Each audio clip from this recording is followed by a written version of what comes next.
السلام علیکم listeners. Novel شروع کرنے سے پہلے میری آپ سب سے ایک ریکویسٹ ہے کہ اگر آپ میرے چینل پر نیو ہیں تو پلیز اس کو سبسکرائب ضرور کریں. آج کا جو میرا ناول ہے وہ میں اپنی سبسکرائبر کی ریکویسٹ پر سٹارٹ کرنے جا رہی ہوں. محبت لفظ ہے لیکن جو کہ تحریر ہے حیا بخاری کی. Let start it. ماں باپ کے سامنے بہت سوچ سمجھ کر بولا کرو کیونکہ کبھی کبھی ان کے سامنے بولا گیا کوئی بھی برا یا اچھا کلام ہماری پوری قسمت پر حاوی ہو جاتا ہے. یہ پہلی مرتبہ نہیں تھا کہ وہ یوں رات کو اکیلے کمرے سے باہر نکل گئے ہوں. معمولی بات تھی، پھر بھی نہ جانے کیوں انہیں کچھ غیر معمولی لگا. آہستگی سے پیر چپل میں مقید کیے بنا چادر لیے وہ دبے پاؤں دروازے کی طرف آئی تھی. خان جی طویل صحن عبور کر کے باہر آخری سرے پر بنی بیٹھک میں داخل ہو رہے تھے. وہ کسی روبوٹ کی طرح اسی طرف چل دیں. نہ جانے ان میں اتنی جرأت کہاں سے آ گئی تھی. حویلی کے سرداروں کی یوں ٹول لینے کی جرأت کوئی بھی کر لیتا، کم از کم صنوبر بی بی جیسی نرم و نازک ڈرپوک سی عورت کبھی بھی نہیں کر سکتی تھی. پھر بھی نہ جانے کون سی اندیکھی طاقت تھی جو ان کو یہ سب کرنے پر مجبور کر رہی تھی. بہت تیزی سے صحن عبور کرتی وہ دروازے کے قریب دیوار سے لگی کھڑی تھیں. کیا خبر ہے دوراں؟ خان کی بھاری آواز سنتے ہی ان کا کمزور دل یکبارگی ڈوب سا گیا. کام ہو گیا خان جی، مدبانہ لہجے میں انہوں نے کسی کو کہتے سنا تھا. کام پکا ہے نا؟ خان کے لہجے میں اس مرتبہ فکر تھی. بالکل صفائی سے کیا ہے خان، سب کو یہی لگے گا. بہن کی طرف سے لگے بدنامی کے داغ کو برداشت نہ کرتے ہوئے بڑے خان نے خودکشی کر لی. سردی کی شدید لہر سے ان کی ریڑھ کی ہڈی سنسنا گئی. بے ساختہ نکلتی چیخ کو منہ پر ہاتھ رکھ کر انہوں نے بمشکل روکا تھا. شاباش دوراں، مجھے تم سے یہی امید تھی. خان جی کے لہجے میں اطمینان بھر گیا تھا. اب سارے گاؤں میں اس بغیرت کے چرچوں پر بڑے خان کی موت کی خبر حاوی ہو جائے گی. پھر کچھ دنوں میں ان دونوں کا بھی کوئی نہ کوئی بندوبست کرتا ہوں. تم ایسا کرو، گاڑی نکالو، ہم ابھی لاش لے کر شہر روانہ ہوں گے اور کسی کے ذمے لگا دو کہ گھر گھر اطلاع دے دے. آخر سب گاؤں والوں کا پیارا مر گیا ہے. وہ شیطانی کہکا انہیں اپنے اعصاب پر ہتھوڑے کی طرح محسوس ہوا. مزید ٹھہرنا خطرے سے خالی نہیں تھا. وہ تیزی سے کمرے میں واپس آ کر بیڈ پر لیٹ گئیں. دروازے کی طرف پشت کیے بند آنکھوں سے سیل رواں تھا. ان کے اتنے اچھے بھائیوں جیسے جیٹ اب اس دنیا میں نہیں رہے تھے. وہ بمشکل ہچکیوں سے بند باندھنے میں کامیاب ہوئی تھیں. خان جی کمرے میں آئے اور چند لمحوں بعد واپس نکل گئے. کچھ دنوں بعد ان دونوں کا بھی بندوبست کرتا ہوں.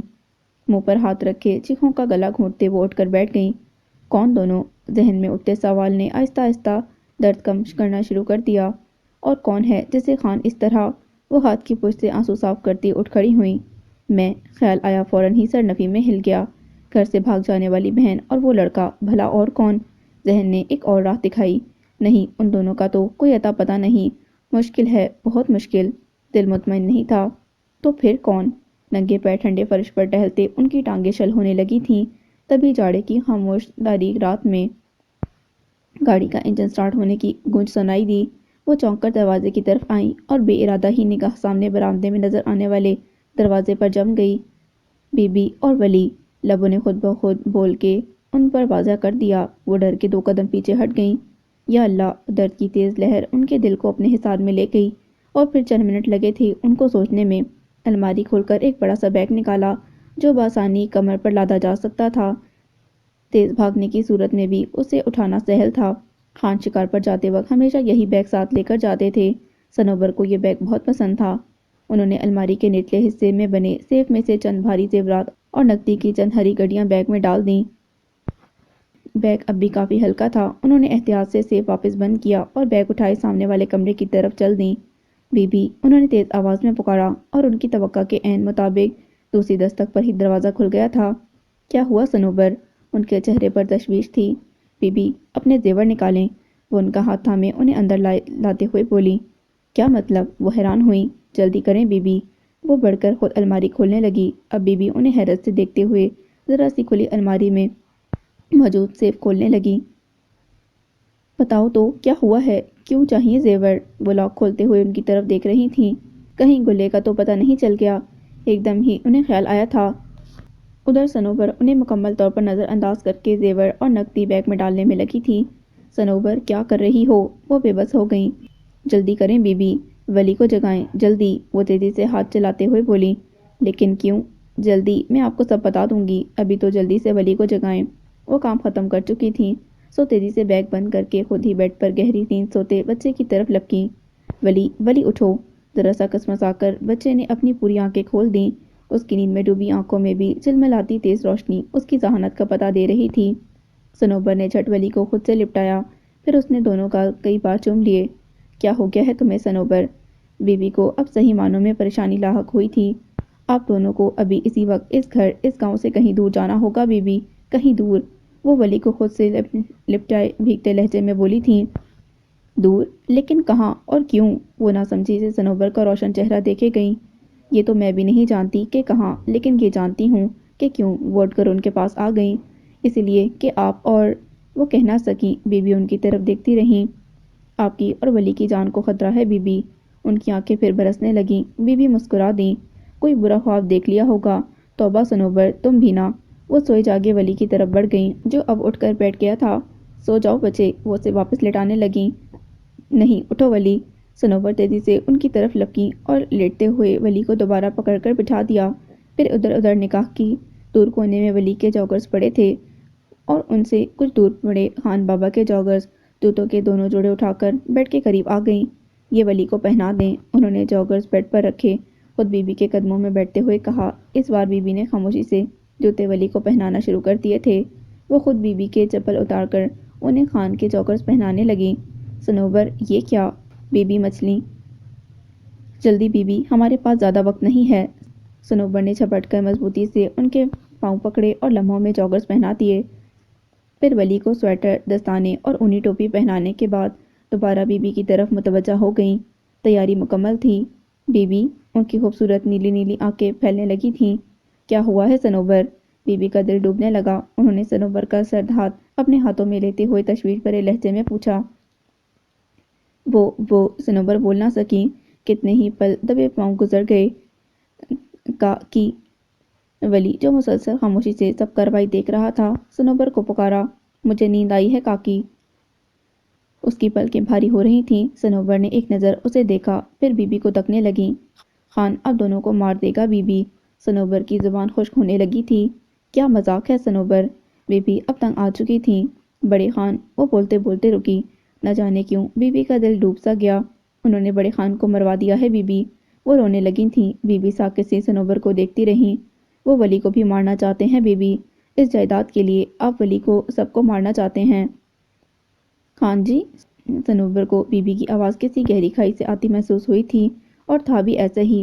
وہ اچھی طرح جانتی تھیں کہ بی بی واقعی ایک گہری کھائی میں جا گری تھیں اور مزید گہرائی میں گرنے والی تھیں۔ وہ انہیں بچانے کی ایک کوشش کرنا چاہ رہی تھی۔ آگے سب قدرت پر تھا، ان کی قسمت پر تھا۔ وہ یہ سب نہیں جانتی تھیں، نہ ہی جاننا چاہتی تھیں۔ بس انہیں ولی اور بی بی کو فی الحال کہیں دور بھیجنا تھا، جہاں خان کے خونی ہاتھ ان کو تلاش نہ کر سکتے۔ بی بی، صنوبر نے ساکت سی بی بی کو ہلایا۔ وہ بے جان سی ان کو تکے گئیں۔ ہوش کریں بی بی، ولی کو بچا لیں۔ یہ کیسے ہو سکتا ہے صنوبر؟ بائیں آنکھ سے ایک آنسو لڑکتا ہوا گال کو چھو گیا۔ میں اتنی رات کو یوں اچانک اتنا بڑا جھوٹ کیوں بولوں گی بی بی؟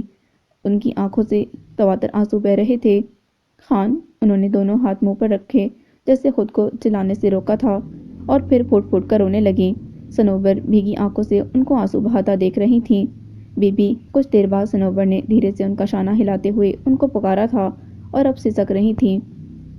ولی کو بچا لیں بی بی، وہ دوبارہ بولیں۔ ابھی سارے گاؤں میں خبر پھیل جائے گی، گاؤں والے جاگ گئے تو مسئلہ ہو جائے گا۔ آپ ابھی ولی کو لے کر نکل جائیں، اور کوشش کرنا کہ صبح کا اجالا پھیلنے تک آپ کسی بڑے شہر کی طرف نکل جائیں، کیونکہ خان صبح تک واپس آ جائیں گے لالا کی لاش لے کر۔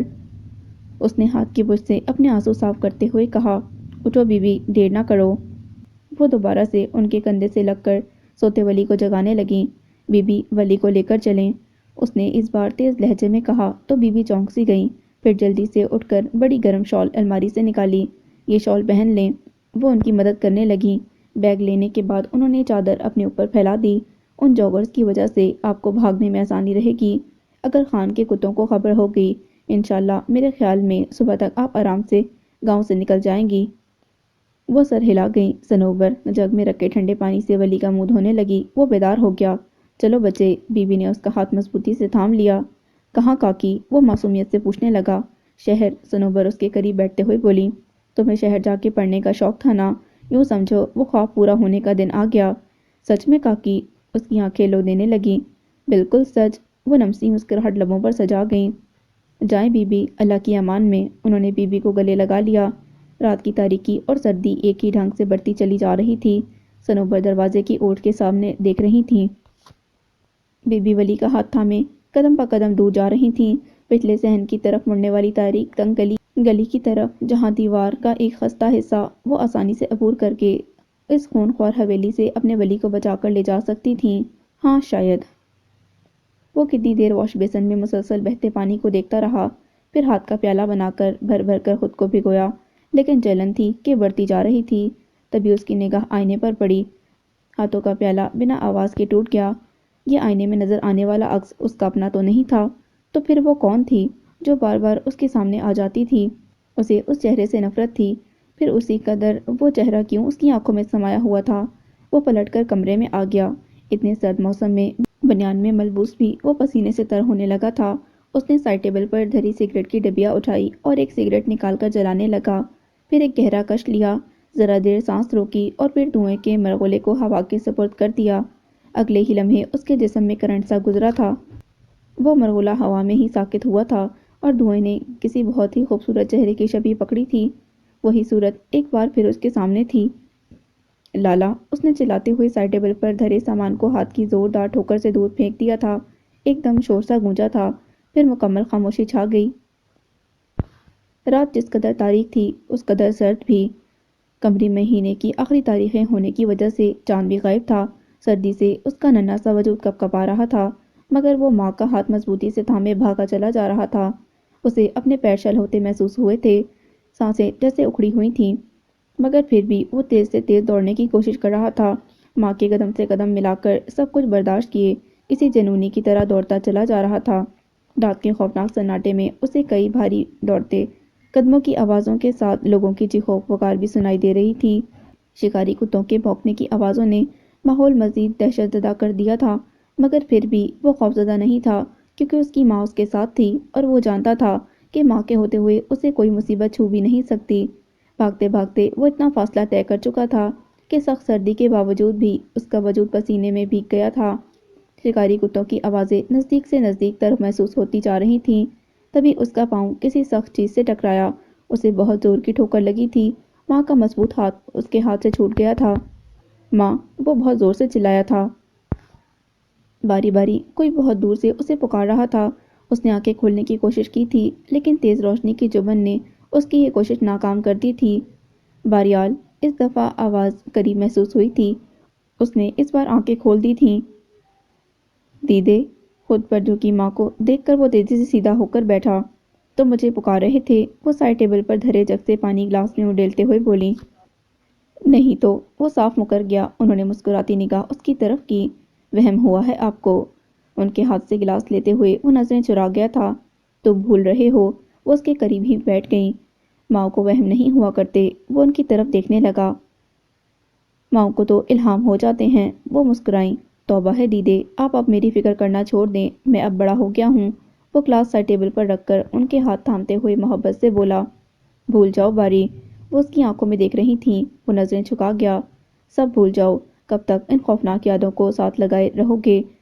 بعض اوقات ماضی کو بھول جانے میں ہی بہتری ہوتی ہے بیٹا۔ بہت کوشش کرتا ہوں دیدے، لیکن کچھ بھول نہیں پاتا۔ ماضی جیسے کسی عفریت کی طرح میرے دل اور دماغ سے چمٹ کر رہ گیا ہے۔ وہ پریشان تھا۔ دونوں ہاتھوں سے سر کے بال جکڑتا وہ انہیں بے حد ڈسٹرب لگا، اور وہ بھی اپنے لختے جگر کے دکھ سے اچھی طرح واقف تھیں۔ غیروں سے دکھ ملیں تو ان کا مداوع بھی ہو جاتا ہے، لیکن اپنوں کے ہاتھوں لگے زخم کبھی منمل نہیں ہو پاتے، بلکہ وقت کے ساتھ ساتھ ناسور بن جاتے ہیں۔ اس مسئلہ حقیقت سے وہ خود واقف تھیں، لیکن وہ اپنے بیٹے کو اس حال میں نہیں دیکھ سکتی تھیں۔ تم اگر وہ سب نہیں بھول پاتے تو صرف اسی لیے بیٹا کہ تم نے اپنے دل میں انتقام کو جگہ دے دی ہے۔ سب اللہ پر چھوڑ دو، اللہ ہی سب سے بڑا منتقم ہے۔ وہ اس کے بال سہلانے لگیں اور وہ ان کی طرف دیکھنے لگا۔ سب کچھ اللہ پر چھوڑ دینے میں ہی انسان کی بھلائی ہے بچے، تم بھی اپنا مقدمہ اللہ پر چھوڑ دو، تمہیں سکون مل جائے گا۔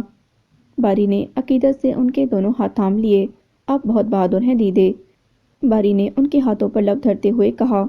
تم بھی بہت بہادر ہو میرے بچے۔ وہ مسکرائیں۔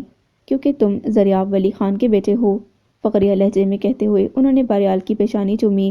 وہ بھی پرسکون ہو کر مسکرا دیا۔ کمرے میں قدم رکھتے ہی عجیب سی وہ ان کی ناک سے ٹکرائی۔ سہراب علی خان نے بے اختیار ہی ناک پر ہاتھ رکھا۔ دن کے 11 بجنے والے تھے، لیکن موٹے پردوں کے تبیز تہ نے کمرے کی تاریکی بڑھا رکھی تھی۔ وہ کھڑکیوں کی طرف بڑھے تو کوئی سخت سی چیز ان کے پاؤں سے ٹکرائی۔ انہوں نے بامشکل خود کو گرنے سے بچایا۔ سہج سہج کے قدم اٹھاتے بہت مشکل سے وہ کھڑکیوں تک پہنچنے میں کامیاب ہوئے تھے، اور پھر دھیرے دھیرے سے انہوں نے پردے ہٹا دیے۔ سورج کی تیز چمکتی شعاعیں راستہ ملتے ہی کمرے کو روشنی سے نہلا گئیں۔ بستر میں گہری نیند میں غرق وجود اس در اندازی پر ذرا سا کسمسایا اور چہرے پر تکیہ رکھ کر پھر محو خواب ہو گیا۔ انہوں نے ایک مسکراتی نظر اس وجود پر ڈالی اور پھر کمرے کا جائزہ لینے لگے۔ کولڈ ڈرنکس کی خالی کین کے علاوہ بجھے ہوئے سگریٹ کے ٹکڑوں کے انبار لگے تھے۔ بیڈ کے بالکل قریب بہت سی سیڈیز زمین پر پڑی تھیں۔ سی ڈی پلیئر آن تھا اور مخصوص انگلش گانے بار بار وہی ریپیٹ ہو رہے تھے۔ ایک مطمئن سی مسکراہٹ خان کے لبوں کو چھو گئی۔ وہ بالکل ویسا ہی تھا جیسا وہ اسے بنانا چاہتے تھے، آوارہ، من موجی اور سب سے بڑھ کر بے پرواہ رشتوں، جذبات اور احساسات سے ناسمجھ، خود پرستی کا شکار۔ انہوں نے اس کی خاص تربیت کی تھی، اسے مہم جو بنایا تھا، اس کی شخصیت میں اس قدر ضد اور بے پرواہی کا بیج بویا تھا کہ وہ کسی خاطر میں نہ لاتا، اپنی مرضی کرتا۔ اسی لیے انہیں اپنے سپوت میں اپنا مقصد حیات نظر آتا۔ وہ جس منظر کے متلاشی تھے وہ اب زیادہ دور نہیں تھا۔ محبت پاش نگاہوں سے اسے دیکھتے ہوئے دھیرے دھیرے قدم اٹھاتے وہ اس کے بیڈ کے پاس آ گئے۔ ضیا! کالے گھنے بالوں میں انگلیاں پھیرتے ہوئے انہوں نے نرمی سے اسے پکارا۔ ان کی توقع کے عین مطابق اس نے ان کی پہلی آواز پر ہی آنکھیں کھول دی تھیں اور سیدھا لیٹ گیا۔ با! اس کی سرخ آنکھوں میں حیرت جاگی۔ اتنی صبح! نیند سے بوجھل پلکیں لرزتیں گر پڑتیں اور ضیا نیند بھگاتا زبردستی انہیں دوبارہ کھولنے پر مجبور کر دیتا۔ صبح کہاں یار! 11 بج رہے ہیں۔ وہ مسکرائی تو ضیا اچھل کر بیٹھ گیا۔ 11 بج گئے! وہ اب بھی حیران تھا۔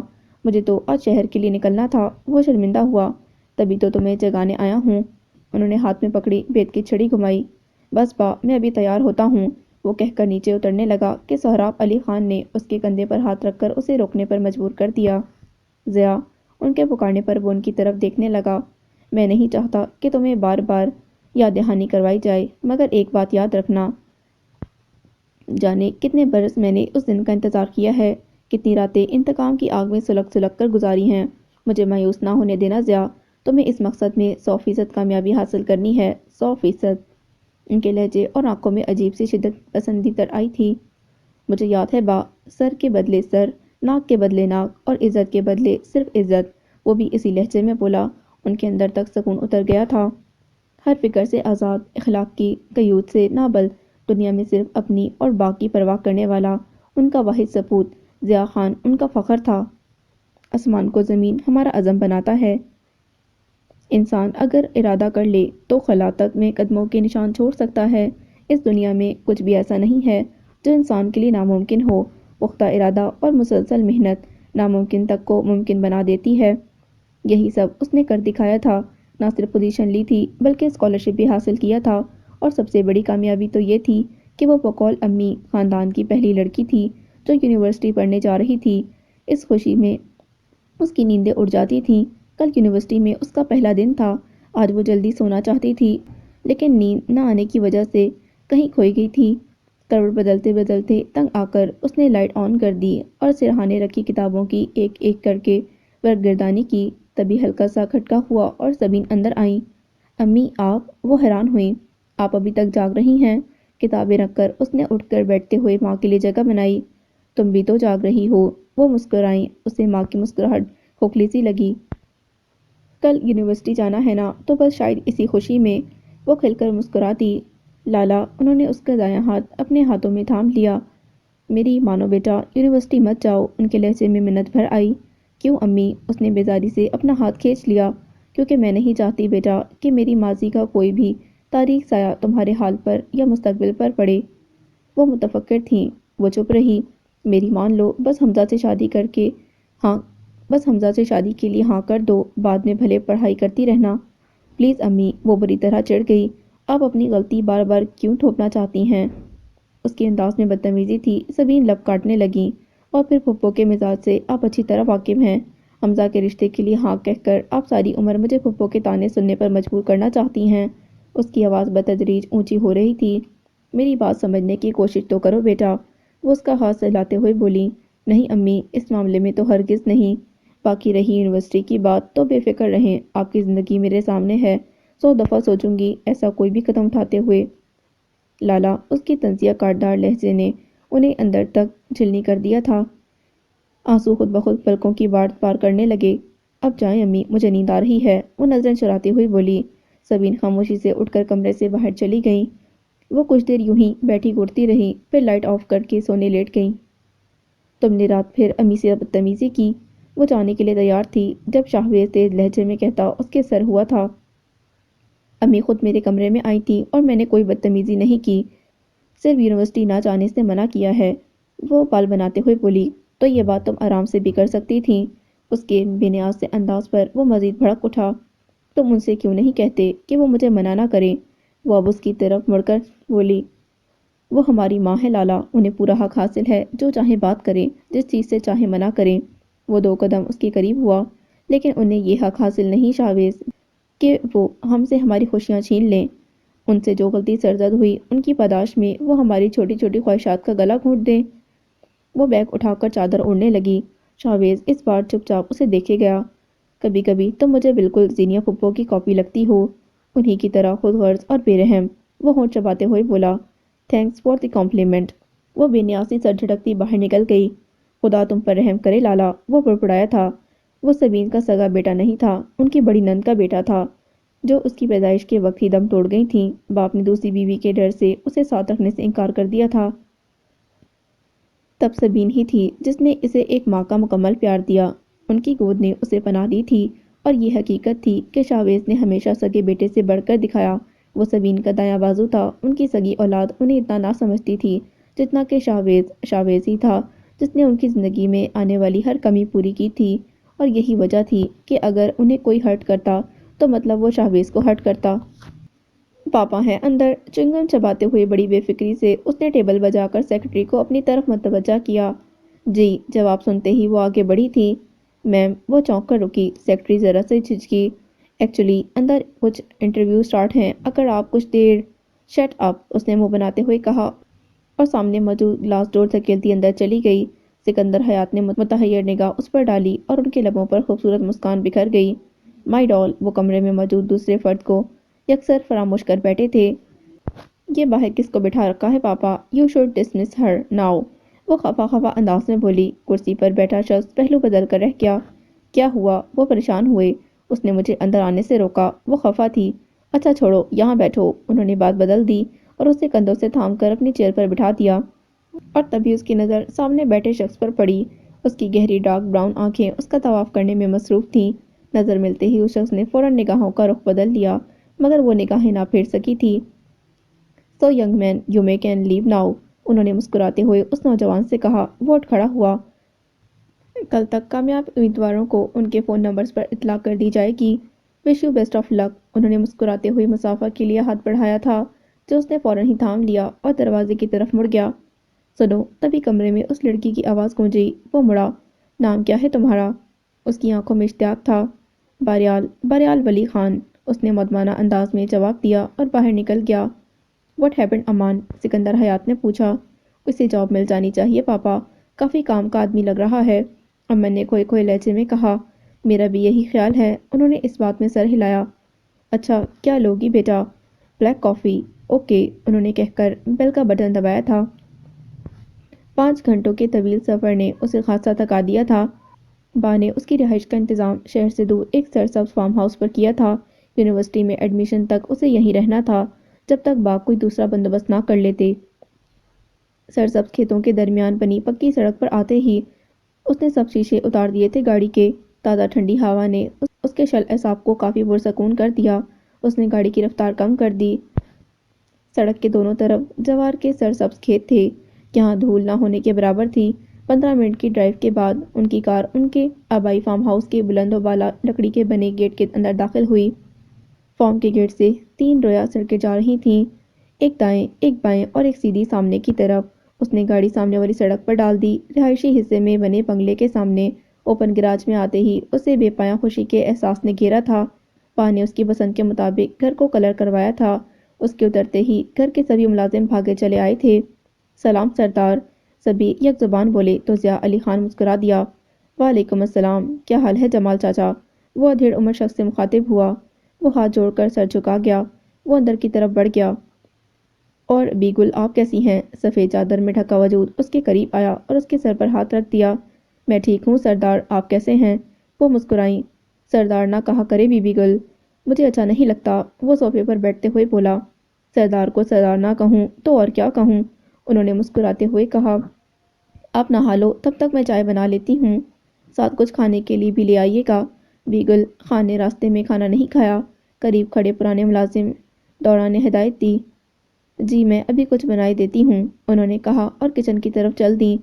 خان فریش ہو لیں، دوڑا نے ضیاء کو مخاطب کیا جو سر کے نیچے ہاتھ رکھ کے صوفے پر تقریباً لیٹے آنکھیں موند گیا تھا۔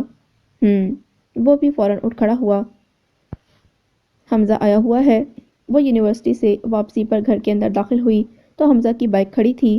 شاہویز اسی وقت سودا سلف لایا تھا۔ وہ بے اختیار ہی پہنچ بیٹھی۔ ہاں، زرمینہ پھپھو بھی ساتھ ہیں، اس نے شاپرز اٹھاتے ہوئے بتایا تھا۔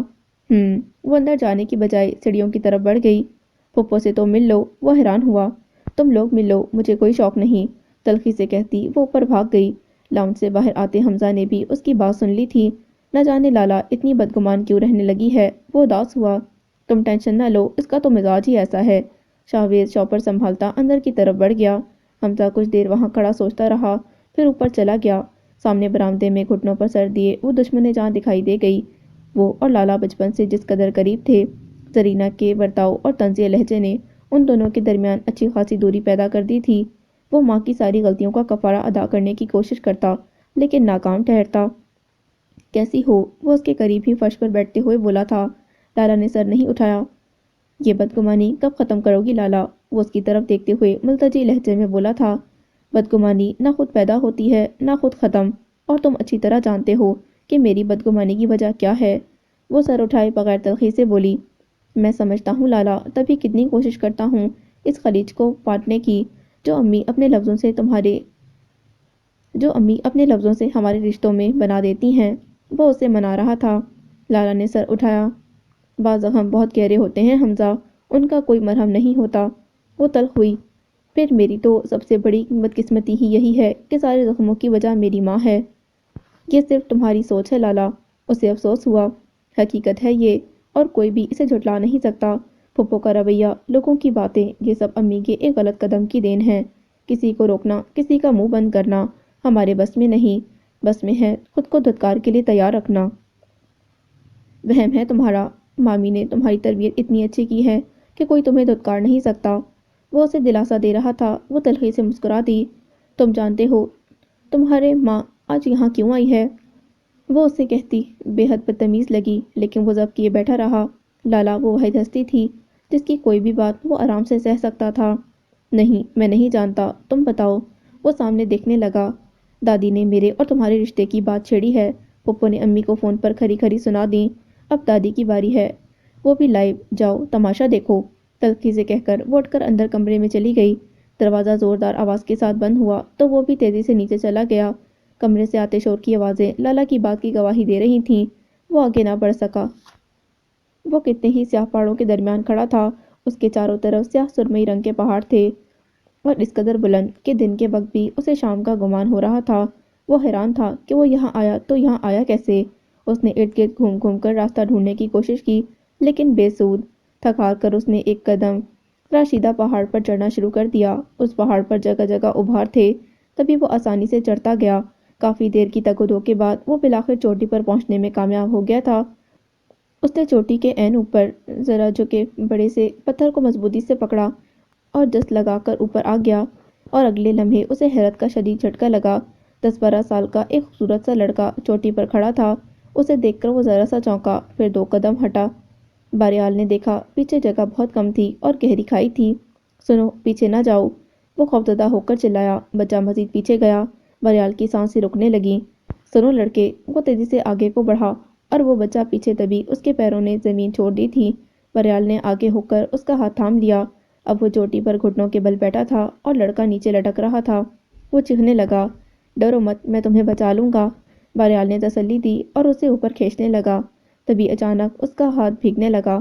اس کے ہاتھ سے بچے کا ہاتھ پھسلنے لگا۔ وہ اسے اور تیزی سے اوپر کھینچنے لگا، لیکن اس بچے کا ہاتھ اس کے ہاتھ سے پھسلتا چلا گیا۔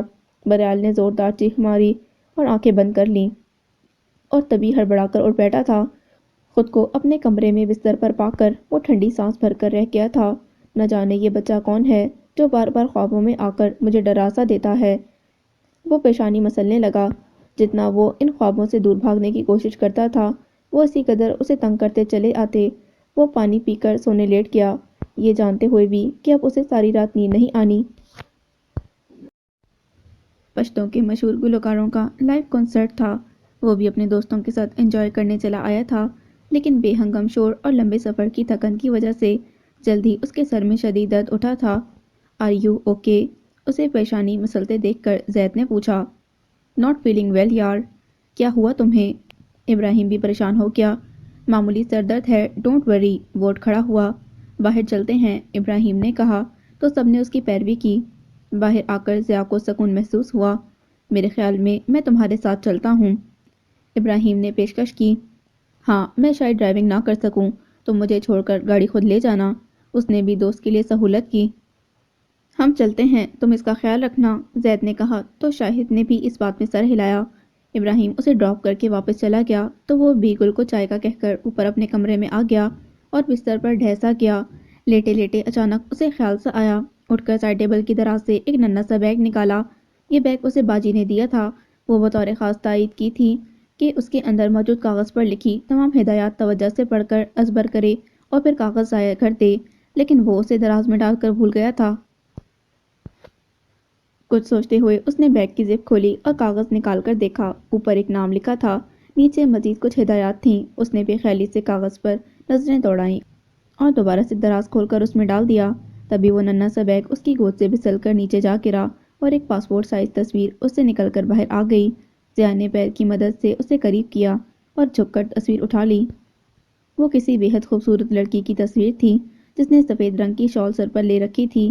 اس کے شفاف چہرے پر بلا کی معصومیت تھی اور اس کی آنکھیں جیسے سرمے سے بھرے کالے کٹورے، بے حد سیاہ اور چمکدار آنکھیں۔ ایک پل کے لیے اسے یوں لگا جیسے وہ بھی اسے ہی تک رہی ہو۔ حیرت سے منہ کھولے وہ ان کالی ساحر آنکھوں کو دیکھے جا رہا تھا۔ نہ سر کا درد ہو رہا تھا، نہ کوئی اور خیال۔ خان، چائے، کاکا کی آواز پر وہ بری طرح چونکا۔ کاکا چائے رکھ کر واپس جا چکے تھے اور ضیاء اپنی حالت پر حیران ہو کر رہ گیا۔ اس نے سر جھٹک کر دل ہی دل میں اپنے بابا سے عہد کی تجدید کی اور پین نکال کر تصویر کے پیچھے لکھنے لگا۔ گلے لالا، اس کے لبوں پر مسکراہٹ تھی۔ سیٹی بجاتے ہوئے اس نے بیگ اور تصویر بھی دراز میں ڈال دیے تھے، البتہ اس مرتبہ وہ دراز لاک کرنا نہیں بھولا تھا۔ رات کا نہ جانے کون سا پہر تھا جب مانوس سے شور کی وجہ سے اس کی آنکھ کھل گئی۔ لائٹ نہیں تھی، البتہ کھڑکی سے اندر آتی چاند کی کرنوں نے کمرے کو کچھ کچھ روشن کر دیا تھا۔ پھر بھی اس کا دل بری طرح گھبرایا۔ وہی مانوس سا شور رات کے سناٹے میں ایک مرتبہ پھر گونجا تھا۔ اوزگل، وہ دھیرے سے بڑبڑائی۔ سلیپرز پاؤں میں پہن کر وہ کھڑکی کے پاس آ کھڑی ہوئی اور وہ نظروں کے سامنے تھی۔ سوئمنگ پول میں کچھ دیر لگے۔ آہنی جھولے پر سفید لباس میں لمبے سیاہ بال کھولے، چاند کی چاندنی میں وہ کوئی مقدس روح لگ رہی تھی۔ اتنی دور سے بھی وہ اس کے چہرے پر رقم اداسی بآسانی پڑ سکتی تھی۔ جب آنکھوں سے خواب دیکھنے کا حق چھین لیا جائے نا، تو ان آنکھوں میں بس تنہائی اور وحشت گھر کر لیتے ہیں۔ اوزگل نے اسے بتایا تھا اور آج اسے واقعی یہ حقیقت لگ رہی تھی۔ لوہے کی کڑیوں کی آواز پھر سناٹا چیر گئی تھی۔ تبھی اس نے نیچے کسی کے چیخنے اور پھر اوزگل کو تیزی سے اٹھ کر ایک سمت دوڑتے ہوئے دیکھا۔ کوئی بہت اونچی آواز میں چیخ رہا تھا۔ وہ ذرا جھک کر نیچے برآمدے کی سمت دیکھنے لگی اور پھر اندر سے چیخیں مارتا وجود اس کی نظروں کے سامنے تھا۔ اوزگل اسے سنبھالنے لگی تھی، لیکن وہ وجود قابو میں نہیں آ رہا تھا۔ حد ختم ہونے کو ہے، حد ختم ہونے کو ہے، وہ چلانے لگی۔ سب برباد ہو جائے گا۔ اوزگل اسے پیار سے سہلاتے ہوئے اندر لے جانے لگی۔ بھاگ جا، تو بھی بھاگ جا، ورنہ سب برباد ہو جائے گا۔ وہ اسے کمرے میں لے گئی تھی۔ آوازیں مدھم ہوتے ہوتے دم توڑ گئیں۔ وہ لمبی سانس لے کر دوبارہ بستر پر آ گئی۔ لگتا ہے اللہ لوگ کو پھر دورہ پڑا ہے۔ مجھے بھی بھیا کی طرح جلد شہر میں کسی اچھے کالج میں داخلہ لینا ہوگا، ورنہ یہاں رہ کر میں بھی ان کی طرح پاگل ہو جاؤں گی۔ بستر پر لیٹتے ہوئے اس نے جیسے خود کو باور کروایا۔ لیٹتے ہی گل مینا کی آنکھ لگ گئی تھی۔ وہ ایک مرتبہ پھر نیند کی گہری وادیوں میں ڈوبتی چلی گئی۔ آ گئیں تم؟ وہ گھر کے اندر داخل ہوئی تو شاہویز کی مسکراہٹ نے اس کا استقبال کیا۔ اف، آج تو گرمی نے برا حال کر دیا، اوپر سے بس میں اتنا رش۔ وہ چادر اتار کر بیڈ اسٹل فین کے سامنے کھڑی ہو گئی۔ تو تمہاری اپنی چوائس ہے۔ کتنی مرتبہ آفر کی ہے میں کہ حاضر ہوں پک اینڈ ڈراپ سروس کے لیے، مگر نہ جی۔ وہ خفا ہوتا کچن کی طرف بڑھ گیا۔ تمہاری جاب لگنے کی دیر ہے، پھر دیکھتی ہوں کہاں رہتی ہے یہ آفر باقی۔ وہ مسکراتے ہوئے بولی۔ اچھا فریش ہو لو، میں تمہارے لیے کھانا گرم کرتا ہوں۔ اس نے کچن سے آواز دی۔ کیوں، امی کہاں ہیں؟ وہ حیران ہوئی۔ وہ پھپھو کی طرف گئی ہیں، نانو اندر سو رہی ہیں، اس نے جواب دیا۔ کیوں، وہاں کیوں گئی ہیں؟ اس کے لہجے میں تلخی در آئی۔ کہہ رہی تھیں کافی دن ہو گئے ان کی طرف گئے ہوئے، پھر ناراض ہوں گی۔ کچن سے کھٹ پٹ کی آواز آنا شروع ہو چکی تھی۔ وہ اپنا کام شروع کر چکا تھا۔ وہ کچن کی کھڑکی میں آ ٹھہری۔ اچھی طرح جانتی ہیں پھپھو کی عادت کو، پھر بھی باز نہیں آتی۔ وہ منہ بناتے ہوئے بولی۔ اب دیکھنا کتنے دن مائیگرین کی تکلیف میں مبتلا رہیں گی۔ اس نے پیشن گوئی کی۔ شاہویز مسکرا دیا۔ نانو نے بھی یہی سمجھایا تھا ان کو، مگر تم جانتی ہو امی کب کسی کی سنتی ہیں۔ وہ ٹرے میں کھانا رکھتے ہوئے بولا اور باہر نکل آیا۔ بری بات لالا۔ کیا بری بات؟ اچھی طرح جانتی ہیں کہ سب لوگ بات بے بات ان کے ماضی کا تذکرہ چھیڑ دیتے ہیں۔ ہمیں بھی کئی دفعہ گھر سے بھاگی ہوئی عورت کی اولاد کا طعنہ سہنا پڑا ہے، لیکن وہ انہیں کچھ خیال ہی نہیں۔ مزہ آتا ہے جیسے ان کو یہ سب طعنے سننے میں۔ دوسروں کو خود موقع دیتی ہیں اور ان کی وجہ سے ہمارے کریکٹر پر بھی باتیں ہوتی ہیں۔ وہ اس موضوع سے کس قدر دکھی تھی وہ اچھی طرح سمجھ سکتا تھا۔ اچھا یہ لو، موڈ تو صحیح کرو اپنا۔ شاہویز نے بات بدلی اور بھاپ اڑاتے ابلے ہوئے گرما گرم چاول، رائتا اور دیسی گھی کا تڑکا لگی دال دیکھتے ہی شاہویز نے اس کا چہرہ کھلتا دیکھا تھا۔ ارے واہ، امی نے میری فیوریٹ ڈش بنائی تھی اور تم نے ایویں سارا ٹائم مجھے باتوں میں لگائے رکھا۔ حسب معمول وہ ساری واردات اس کے سر تھوپ کر خود بری ذمہ ہو چکی تھی اور رغبت سے کھانا کھانے لگی۔ وہ مسکرا کر اسے دیکھے گیا۔ کیا ہوا ہے باری؟ تم مجھے کچھ پریشان لگ رہے ہو صبح سے ہی۔ وہ انہیں کھویا کھویا لگ رہا تھا اور اب ناشتہ بھی صحیح سے نہیں کر رہا تھا۔ وہ پوچھے بنا نہ رہ سکیں۔ کچھ نہیں دیدے۔ وہ چونکا، پھر سیدھا ہو کر بیٹھ گیا۔ کچھ تو ہے بچے۔ کیا پھر سے وہی خواب تنگ کرنے لگا ہے؟ انہوں نے اندازہ لگانے کی کوشش کی۔ دیدے، اس نے جیسے ان کی بات سنی نہ تھی دھیرے سے پکارا۔ جی دیدے کی جان۔ ان کے لہجے میں محبت در آئی۔ کیا میرا کوئی چھوٹا بھائی تھا؟ اس کے سوال پر ان کو حیرت کا شدید جھٹکا لگا تھا۔ نہیں، میں تمہیں کئی دفعہ بتا چکی ہوں، تم زریاب خان کی اکلوتی اولاد ہو۔ پھر وہ لڑکا کون ہے؟ وہ پیشانی مسلنے لگا۔ کون لڑکا؟ وہ خود پریشان ہو گئیں۔ وہ میرے خواب میں آتا ہے دیدے، ہمیشہ کسی نہ کسی مصیبت میں، لیکن میں چاہنے کے باوجود اسے بچا نہیں پاتا۔ وہ انہیں بے حد ڈسٹرب لگا۔ اپنے خوابوں کو اپنے اوپر طاری مت کیا کرو، یہ خیال ہوتے ہیں خالی خلی دھواں۔ وہ اسے تسلی دینے لگیں۔ اب ناشتہ کرو اور خود کو پرسکون کرو، آج تمہارا پہلا دن ہے آفس میں، خوش خوش جاؤ۔ وہ اس بات میں سر ہلا گیا۔ اس کے جانے کے بعد البتہ دیدے کتنی ہی دیر تک اس کے خواب کے متعلق سوچتی رہیں۔ وہ باہر نکل کر جیسے ہی بائک سٹارٹ کرنے لگا اس کا سیل فون بج اٹھا۔ اسکرین پر شاہویز کا نام دیکھتے ہی اس کے لبوں پر بہت پیاری مسکان مچل گئی۔ کدھر غائب ہے شہزادہ؟ کال پک کرتے ہی شاہویز کی کھلکھلاتی آواز سنائی دی تھی۔ آج شام تیری طرف آنے والا تھا، جاب مل گئی ہے مجھے، سوچا تھا مل کر ہی بتاؤں گا۔ وہ مسکراتے ہوئے بولا۔ ارے واہ یار، مبارکاں۔ وہ چہک اٹھا۔ خیر مبارک۔ ابھی آ جاؤں نا؟ شاہویز نے کہا۔ نہیں، ابھی تو آفس کے لیے نکل رہا ہوں، شام کو ملتے ہیں، اس نے بائک پر بیٹھتے ہوئے کہا۔ اوکے اوکے، ملتے ہیں پھر، اللہ حافظ۔ شاہویز نے فون بند کر دیا اور مسکراتے ہوئے اس نے بائک سٹارٹ کر لی۔ خان گہری نیند میں وہ کسمس آیا، مگر کروٹ بدل کر فوراً ہی دوبارہ سو گیا۔ چھوٹے خان جی، دوسری پکار پر اس نے دھیرے سے آنکھیں کھولیں۔ کیا ہے کاکا؟ نیند میں ڈوبی آواز میں پوچھا گیا۔ خان، آپ کے دوست آپ کا پوچھ رہے ہیں، دورہ نے مؤدب لہجے میں کہا۔ کہہ دو میں سو رہا ہوں، اس نے واپس جانے کا اشارہ کیا۔ کہا ہے خان، مگر وہ کہہ رہے ہیں آپ نے آج ان کے ساتھ کہیں جانے کا وعدہ کر رکھا ہے، کاکا نے مزید بتایا۔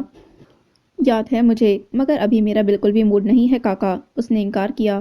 جی خان جی، مؤدب لہجے میں کہتا وہ مڑ گیا۔ اچھا رکیں، وہ ابھی دروازے کے قریب ہی تھے جب وہ اٹھ بیٹھا۔ وہ مڑ کر اس کی طرف دیکھنے لگے۔ آپ جائیں میں آ رہا ہوں، وہ انگڑائی لیتے ہوئے بولا۔ دورہ باہر نکل گیا۔ تھوڑی دیر بعد وہ تیار ہو کر باہر لانچ میں آیا تو وہ اس کے منتظر تھے۔ چلو، چابی گھماتا ان سب کو جیسے حکم دیتا وہ باہر کی طرف بڑھا تھا۔ بڑی جلدی ہے شہزادے کو۔ زید خباثت سے ہنسا۔ سچ یار، سنا تھا کہ رئیس زادے عاشق مزاج اور پیسہ پھینک ہوتے ہیں، آج اپنی آنکھوں سے بھی دیکھ لیا، شاہد نے مسکراتے ہوئے کہا۔ کیونکہ مرد کی یہی شان ہے شہزادے۔ ضیا مڑ کر 2 قدم آگے آیا۔ لیکن ایک بات یاد رہے کہ یہ سب صرف یہاں تک، یونیورسٹی میں تم سے کوئی بھی نہ تو لڑکیوں کی طرف بھٹکے گا، نہ حیا اور بباشروں کی طرح یوں بات کرے گا۔ اس نے شہادت کی انگلی دکھاتے ہوئے ان سب کو وارن کیا۔ یہ کیا بات ہوئی؟ زید چڑھ کر بولا۔ میں نے کہہ دیا نا، ضیا اس کی خفگی کو خاطر میں نہ لایا۔ کیا مطلب ضیا؟ ابراہیم حیران ہوا۔ وقت آنے پر مطلب بھی سمجھا دوں گا، اس نے جان چھڑائی۔ اب چلو، اس نے باہر کی طرف اشارہ کیا۔ سب نے سر ہلا دیا۔ حمزہ اور اقرا کو وہاں آئے کافی دن ہو چلا تھا، لیکن لالا ابھی تک ان کے سامنے نہیں آئے۔ حمزہ نے محسوس کیا تھا کہ ہر گزرتے دن کے ساتھ لالا سب سے دور ہوتی جا رہی تھی۔ پہلے تو کبھی کبھار گفتگو ہو جاتی تھی، لیکن اب تو وہ سامنے بھی نہیں آتی تھی۔ حمزہ کی تو گویا جان پر بن آئی تھی۔ اقرا تو نانو مامی کے ساتھ بھی کافی مگن رہتی۔ لالا کی سنجیدہ طبیعت کی وجہ سے وہ خود بھی اس سے فاصلے پر ہی رہتی، لیکن حمزہ کے لیے یہ فاصلے جاں گسل تھے۔ مامی شاہویز کہاں ہے؟ چائے ختم کر کے اس نے سبین سے پوچھا۔ ایک دو جگہ انٹرویو تھے اس کے، آتا ہی ہوگا، انہوں نے بتایا۔ اور لالا جھجکتے ہوئے اس نے پوچھ ہی لیا۔ آج جلدی آ گئی تھی یونیورسٹی سے، کہہ رہی تھی کبوتروں کا پنجرہ صاف کرے گی، شاید اوپر ہی ہو۔ اسے بتا کر وہ پھر اقرا کو اپنے ہاتھ کے بنے کپڑوں کے نمونے دکھانے لگیں۔ حمزہ کچھ دیر سوچتا رہا، پھر اٹھ کر سیڑھیاں پھلانگتا اوپر آ گیا۔ سامنے ہی لالا کبوتروں کو پچکارتی دانہ ڈال رہی تھی۔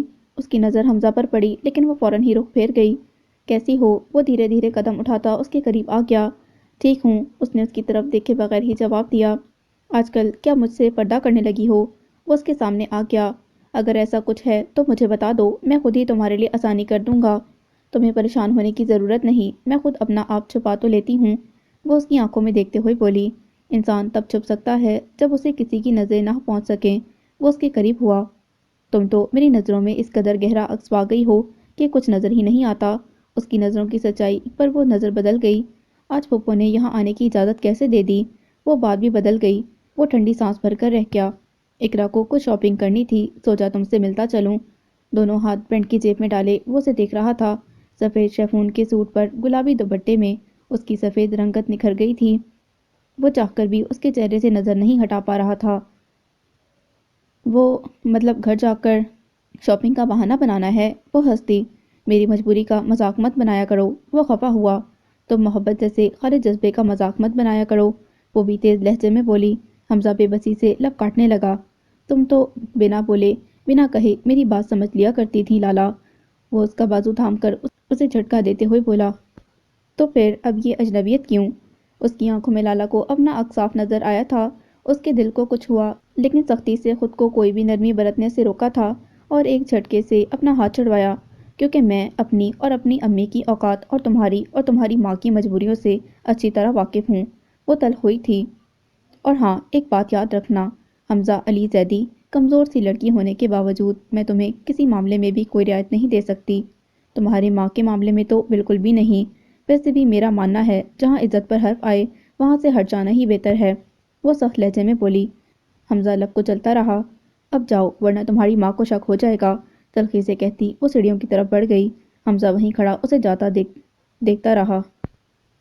گاڑی ایک قدرے تاریک لیکن کشادہ گلی میں داخل ہوئی تو وہ سیدھا ہو کر بیٹھ گیا۔ یہ تاریکی صرف چند قدم کے فاصلے تک محدود تھی۔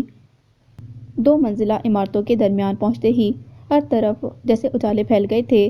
نک سک سے تیار عورتیں ٹیرس پر کھڑی آنے والوں کا جیسے استقبال کر رہی تھیں۔ ضیا کی نئی چمچماتی ہونڈا سیوک دیکھ کر ان سب میں شور سا اٹھا۔ کچھ نے تو باقاعدہ سیڑھیاں بجا بجا کر انہیں اپنی طرف متوجہ کیا تھا۔ ذرا دور جا کر قدرے بڑے شیشے کی خوبصورت کام سے آراستہ بنگلے کے سامنے ان کی کار رکی تو چوکیدار نے فوراً گیٹ کھول دیا۔ وہ جیسے انہی کا منتظر تھا۔ گاڑی سے اتر کر صاف ستھری پتھریلی روش پر چلتے وہ اندرونی دروازے تک آئے تو ایک ادھیڑ عمر عورت نے ان کا استقبال کیا۔ اس نے اتنا زیادہ میک اپ کر رکھا تھا کہ ان سبھی کو شخصیت سے عجیب سی کراہت محسوس ہوئی۔ ان پر صدقے باری ہوتی وہ ان سب کو اوپر ایک ہال کمرے میں لے گئیں۔ یہ کمرہ بے حد خوبصورتی سے سجایا گیا تھا۔ سرخ رنگ کا نرم مخملی کارپیٹ اور اس پر سجے اتنے آرام دہ کشن۔ زید نے اس عورت سے مقامی زبان میں کچھ کہا اور ضیا کا ہاتھ تھامے کھڑکیوں کے قریب جا کر بیٹھ گیا۔ ابراہیم اور شاہد نے بھی ان دونوں کی تقلید کی تھی۔ تبھی کمرے میں جیسے گھنٹیاں سی بجی تھیں۔ سب کی نظریں یک بار ہی اٹھیں اور سامنے بنے چھوٹے سے گول دروازے پر جھولتی بجتے موتیوں کی لڑیوں پر جا کر ٹھہر گئیں۔ ان سب کی نظروں میں حیرت اور ستائش کا ملا جلا تاثر تھا۔ تیکھے گلابی رنگ کا فراک پہنے، بڑا سا دوپٹہ سر پر سجائے کوئی اپسرا تھی۔ وہ یوں ہی مبہوت سے اسے دیکھے گئے۔ اس کے کمرے میں آتے ہی سازدانوں نے ساز چھیڑے تھے اور آداب بجا لانے کے بعد وہ نازک اندام بدن تھر تھرانے لگا۔ وہ اس قدر مہارت سے کلاسیکل رقص پیش کر رہی تھی کہ وہ دم بخود اسے دیکھے جا رہے تھے۔ اس کا وجود گویا ہوا کے دوش پر لہرا رہا تھا، اور کبھی ایسا محسوس ہوتا کہ اس کے قدموں کے نیچے زمین نہ ہو، بلکہ وہ سمندر کی لہروں پر سہج سہج کر قدم رکھ رہی تھی۔ وہ چاروں مبہوت سے اسے دیکھے جا رہے تھے۔ رقاصہ کی گھاک نظریں مسلسل رقص کے باوجود بغور ان کا جائزہ لینے میں مصروف تھیں۔ خانم نے ہی تو سمجھایا تھا اسے، یہاں آنے والا ہر مرد شکار ہوتا ہے، اب یہ تم پر ہے کہ کتنا اچھا شکار ڈھونڈتی ہو۔ ڈھول کی تاپ پر اس نے پیر مارے تھے۔ مرد کی آنکھیں اس کے خاندان، اس کے سٹیٹس کا پتہ دیتی ہیں۔ غریب ہوگا تو آنکھوں میں بھوک ہوس ہوگی، امیر ہوگا تو ستائش اور اطمینان کہ مال اس کی حیثیت سے بڑھ کر نہیں۔ وہ ان کے قریب آ چکی تھی۔ شاہد اور زید کے لبوں پر شیطانی مسکراہٹ تھی۔ ابراہیم کی نظریں جھکی ہوئی تھیں جیسے وہ یہاں زبردستی لایا گیا ہو، اور ضیاء کی آنکھوں میں ساکت سکون، اور اس ناشتی حسینہ کی تیز نظروں نے ضیاء علی خان کو تاڑ لیا تھا۔ وہ ناچتے ناچتے اس کے قدموں میں بچھنے لگی۔ اس کا دوپٹہ کھسک گیا اور لمبے کالے ریشم بال جیسے ضیاء کا دامن چھونے لگے۔ دھیرے دھیرے ناگن کی طرح بل کھاتی وہ دور ہونے لگی تو ضیاء نے بڑھ کر نہایت نرمی سے اس کے بال پکڑ لیے۔ وہ ٹھٹکی اور قدرے ناگواری سے اسے دیکھنے لگی۔ اس نے بال چھوڑ دیے۔ ضیاء، میرے خیال میں چلنا چاہیے، ابراہیم نے فوراً کہا۔ تم لوگ جاؤ، میں یہیں رہوں گا کچھ دیر، تکیے سے ٹیک لگاتے ہوئے اس نے آرام سے کہا۔ وہ خاموشی سے زید اور شاہد کو اشارہ کرتے ہوئے اٹھ گیا۔ ادھیڑ عمر عورت لبوں پر مسکان سجائے اب اس کی زبان سمجھ رہی تھی۔ ضیاء کی نظریں البتہ اب بھی اس پری پیکر پر جمی تھیں۔ کہاں تھے تم دونوں؟ گھر جلدی پہنچنے کی تمام تر کوششوں کے باوجود انہیں واپسی میں شام ہو گئی تھی، اور حسب توقع زرینہ بیگم ان کے استقبال کے لیے دروازے پر ہی موجود تھیں۔ آپ کو بتا کر تو گئے تھے، حمزہ بائک اندر لا کر جامن کے درخت کے نیچے کھڑی کرتے ہوئے بولا، تو اقرا البتہ خاموشی سے اندر چلی گئی۔ وہ بھی اندر آ گیا۔ زرینہ اس کے پیچھے تھیں۔ یہ نہیں بتایا کہ تم لوگ نانو کے گھر بھی جاؤ گے؟ حمزہ کے بڑھتے قدم رک گئے۔ وہ مڑا۔ آپ کو کس نے بتایا؟ اس کی تیز نظریں ماں پر جمی تھیں۔ تم جانتے ہو، رضیہ میری پرانی دوست ہے، وہ نظریں چراتے ہوئے سبین کی پڑوسن کا نام لیتے ہوئے بولی۔ حمزہ کی آنکھوں میں بے یقینی سی دوڑ گئی۔ امی آپ؟ او مائی گاڈ! بے بسی سے وہ سر دونوں ہاتھوں میں تھام کر وہیں صوفے پر بیٹھ گیا۔ ہاں تو کیوں جاتے ہو وہاں؟ زرینہ بھلا کب ہار مانتی تھیں۔ تو کیا فرق پڑتا ہے امی، وہ ہماری نانی کا گھر ہے، ہمارے سگے ماموں کا گھر ہے۔ وہ غصے سے چلا اٹھا۔ فرق پڑتا ہے حمزہ، انہوں نے بھی آواز دھیمی نہ کی تھی۔ میں نہیں چاہتی کہ اماں کی طرح مجھے بھی کسی انچاہی بہو کو قبول کرنا پڑے۔ ان کے لہجے میں بلا کی کاٹ تھی۔ یہ صرف آپ کی سوچ ہے امی، ورنہ نانو سبین مامی سے بے حد محبت کرتی ہیں۔ اس نے اٹھ کر ماں کے کندھوں کو تھام لیا۔ یہی تو جادو آتا ہے ان ماں بیٹی کو، اماں کو بس میں کر رکھا ہے انہوں نے۔ وہ فوراً ہی اپنی بات سے مکر گئی تھیں۔ حمزہ تعصب سے انہیں دیکھے گیا۔ اور پھر وہ لالا، اف، چلتی پھرتی آفت ہے، اگر اس کا جادو تم پر چل گیا نا تو گئی میں کام سے۔ انہوں نے ہاتھ جھاڑے۔ وہ ایسی بالکل بھی نہیں ہے۔ وہ اپنے کمرے کی طرف بڑھ گیا۔ اوہ ہو، ہمدردی ہونے لگی ہے۔ ارے جتنی معصوم وہ دکھتی ہے نا ویسی ہے نہیں، اپنا معاملہ خود نہ سیٹ کر لے تو نام بدل دینا۔ امی پلیز، تیز لہجے میں ٹوکتا وہ کمرے میں گھس گیا، البتہ دروازہ زور سے بند کرنا نہ بھولا تھا۔ زرینہ منہ بنا کر رہ گئیں۔ توبہ کرے امی، لالا ایسی بالکل بھی نہیں ہے، بلکہ ہمارے جانے پر تو کمرے سے باہر بھی نہیں نکلتی۔ اقرا نے فریج سے سیب نکال کر دانتوں سے کترتے ہوئے کہا، تو وہ مزید چڑھ گئیں۔ کہیں میرے سینے پر مونگ ڈلنے کے لیے یہی نہ رہ جائے۔ ان کو فکر ستاتی سیب کھاتی اقرا نے برا سا منہ بنایا۔ اور تم کیا یہ ہر وقت ٹھوستی رہتی ہو؟ ان کی نظر اقرا پر جا پڑی۔ اس نے نظریں اٹھا کر اللہ سے مدد مانگی تھی۔ امی اب اس کے پیچھے پڑ چکی تھیں۔ کچھ اس منوس سے ہی سیکھ لے، کچھ حلیہ ہی درست کر لیا کر۔ ان کو فکر لاحق ہوئی۔ اور ہاں، یہ ہر وقت بھائی بھائی کہہ کر شاویز سے نہ لپٹ جایا کر۔ ایک دفعہ اس کے دل میں بہن کی صورت چڑھ گئی نا تو ساری عمر بہن ہی نہ بنی رہ جائے۔ شاویز سے اچھا لڑکا بھلا کہاں ملے گا؟ کچھ فاصلہ رکھا کر تاکہ تیرے اس کتراؤ کے بارے میں سوچے۔ زرینہ نہ جانے کیا کیا کہتی جا رہی تھیں۔ اقرا کانوں کو ہاتھ لگائے گئی اور حمزہ دل ہی دل میں ماں کی دوغلی شخصیت پر متنفر سا ہوا تھا۔ سکندر اپنی بیٹی امن کے ساتھ مل کر ایک ساتھ 2-3 پر بزنس چلا رہے تھے۔ وہ زیادہ تر آفس کا کام دیکھتے، سائٹ کا تقریباً کام امن کے ذمہ تھا۔ اسے سائٹ پر ورکر سے کام کروانے، صحیح مشینری کا انتخاب کرنے اور کم وسائل سے زیادہ فائدہ اٹھانے میں کمال مہارت حاصل تھی۔ تمام نئے امپلائیز میں سے قابل لوگ اس نے اپنے ساتھ رکھ لیے تھے، جن میں باریال ولی خان کو نمایاں مقام حاصل تھا۔ باریال نہ صرف یہ کہ بے حد ذہین تھا، بلکہ اپنے کام کے ساتھ بے حد مخلص بھی۔ امن کے ساتھ سکندر صاحب نے بھی نوٹ کیا کہ وہ وقت کی پرواہ کیے بغیر اپنے کام میں مگن رہتا۔ ڈیزائننگ اور انٹیریئر میں اس کا ذہن کمال کا تھا۔ کسی بھی عمارت کی کنسٹرکشن یا ڈیکوریشن میں درپیش کوئی بھی مسئلہ وہ چٹکیوں میں حل کر لیتا۔ بہت جلد اس نے سکندر اور امن کی نگاہوں میں ایک خاص مقام بنا لیا تھا۔ امن کے ساتھ تو اس کی اچھی خاصی فرینڈشپ ہو چکی تھی اور ان دونوں کے درمیان باس اور ورکر کا رشتہ نہ ہونے کے برابر تھا۔ امن ہمیشہ اسے ایک دوست کی طرح ٹریٹ کرتی اور آفس سے ہٹ کر اس کی نجی زندگی میں بھی دلچسپی لینے لگی تھی۔ آفس ٹائم کے دوران ہی ایک مرتبہ باریال کو ایمرجنسی میں گھر جانا پڑ گیا تھا کہ دیدے کی طبیعت بے حد خراب ہو گئی تھی۔ تب امن نہ صرف خود اسے گھر لے کر گئی بلکہ دیدے کو ہسپتال بھی پہنچانے میں مدد کی، اور جب تک ان کی طبیعت سنبھل نہ گئی وہ سایہ بن کر باریال کے ساتھ رہی۔ اس واقعے نے امن کی قدر باریال کے دل میں اور بھی بڑھا دی۔ وہ احسان مند تھا اور امن وہ جس طرح سے اپنے اور باریال کے متعلق سوچنے لگی تھی، باریال کو اس کا شائبانہ تک نہیں تھا۔ یہ کہاں کی دوستی ہوئی؟ اپنے ٹائم تو ہمیں ساتھ لے کر گھومتا پھرے اور جب ایسی موج آئے ہاتھ تو ٹھڈا مار دے۔ زید نے باہر آتے ہی ضیا کو گالی سے نوازا۔ اس نے گلی میں پڑے ایک پتھر کو زوردار ٹھوکر رسید کی۔ پتھر اڑتا ہوا سامنے والے بنگلے کی کسی کھڑکی کا شیشہ توڑ گیا۔ جلدی بیٹھو۔ ابراہیم ڈرائیونگ سیٹ سنبھال چکا تھا، فوراً چلایا۔ اوپر سے انہیں کسی کی آواز آئی تھی۔ اس کے بیٹھتے ہی ابراہیم نے گاڑی تیزی سے آگے بڑھا دی۔ میں تو خود بھی اٹھنا چاہ رہا تھا، ابراہیم نے سامنے دیکھتے ہوئے سادہ لہجے میں کہا۔ سچ، اگر ضیا سے پرانی دوستی نہ ہوتی تو کبھی اس کے ساتھ یہاں نہ آتا۔ وہ گاڑی مین روڈ پر لے آیا تھا۔ تم تو خیریت لکی بہت ہو ابراہیم، تمہیں دایاں بازو مانتا ہے وہ، زید شک سے بولا۔ اسکول کے زمانے سے ساتھ رہا ہے ہمارے، اور سچ کہوں تو یہ سب ضیا کا ہی احسان ہے کہ آج میں تعلیم یافتہ ہوں، وہ موڑ کاٹتے ہوئے بولا۔ اور یہ بھی حقیقت ہے کہ اس کی دوستی نے تمہیں کچھ کم فائدہ نہیں پہنچایا۔ ابراہیم کی بات پر وہ دونوں خباثت سے ہنس دیے۔ لیکن ایک بات پر تو بہت حیران ہوں۔ شاہد ہاتھ سر کے پیچھے رکھتا سیٹ پر تقریباً لیٹ گیا۔ کس بات پر؟ زید دو سیٹوں کے درمیان ذرا آگے ہوا۔ اپنا ضیا ایسا تھا نہیں، اور خاص کر ایسی عورتوں کو منہ لگانے والا تو ہرگز نہیں، شاہد بولا۔ شراب اور شباب کی لت تو اسے اس کے بابا نے ڈال دی ہے، ابراہیم نے انکشاف کیا۔ وہ کیوں؟ وہ حیران رہ گئے۔ شاید ان کے اندر کوئی خوف ہے ضیا کے بارے میں، ابراہیم نے اندازہ لگایا۔ اکلوتا ثبوت ہے، ڈرتے ہوں گے کسی حسینہ کے پلو سے ہی نہ بن جائے، زید نے اندازہ لگایا۔ شاید، ابراہیم نے مختصر جواب دیا۔ پھر تو یہ خوف بے معنی ہے، عشق ہوتے وقت بھلا کہاں کچھ یاد رہتا ہے اسے بھی، جب محبت ہوگی تب دولت سب بھول جائے گا۔ وہ دونوں کہکا لگا کر ہنس پڑے۔ ابراہیم دھیرے سے مسکرا دیا۔ دیدے، میں ذرا شاویز کی طرف جا رہا ہوں، آپ دروازہ بند کر لیں۔ بائک کی چابیاں اٹھاتا دیدے کو آواز دیتا وہ باہر کی طرف بڑھ گیا۔ پھر تو تم کھانا کھا کر آؤ گے؟ دیدے اداس ہو گئیں۔ وہ مسکراتا ہوا ان کے قریب آ گیا۔ آپ جانتی تو ہیں دیدے، نوکری نہ ملنے کی وجہ سے پریشان ہے وہ، بس اسی لیے جا رہا ہوں، ورنہ سچ کہوں تو نوکری کے بعد میں خود بھی فراغت کو ترسنے لگا ہوں۔ پھر بھی وعدہ ہے، وہاں کھانا نہیں کھاؤں گا، آپ کے ساتھ ہی آ کر کھاؤں گا۔ اس نے ماں کو تسلی دی۔ شاہویز تو ماشاءاللہ سے گولڈ میڈلسٹ ہے نا، انہوں نے استفسار کیا۔ وہ اس بات میں سر ہلا گیا، پھر بھی ابھی تک اسے نوکری نہیں ملی۔